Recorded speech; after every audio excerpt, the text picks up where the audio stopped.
2024 ലോക്സഭാ തിരഞ്ഞെടുപ്പിൽ ലോക റെക്കോർഡിട്ട് ഇന്ത്യ 64.2 കോടി പേരാണ് ഇത്തവണ വോട്ട് രേഖപ്പെടുത്തിയത്. ഇതിൽ 31.2 കോടി പേർ സ്ത്രീകളാണെന്ന് തിരഞ്ഞെടുപ്പ് കമ്മീഷൻ അറിയിച്ചു. വോട്ടെണ്ണലിന് മുന്നോടിയായി നടത്തിയ വാർത്താ സമ്മേളനത്തിലാണ് തിരഞ്ഞെടുപ്പ് കമ്മീഷൻ ഇക്കാര്യം വ്യക്തമാക്കിയത്.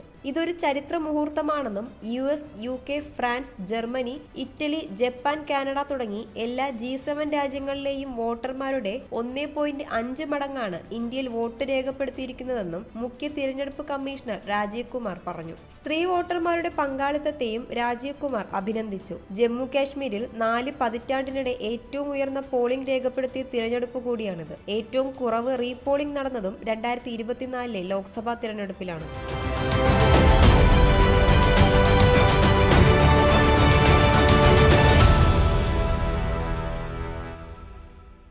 2024 ലോക്സഭാ തിരഞ്ഞെടുപ്പിൽ ലോക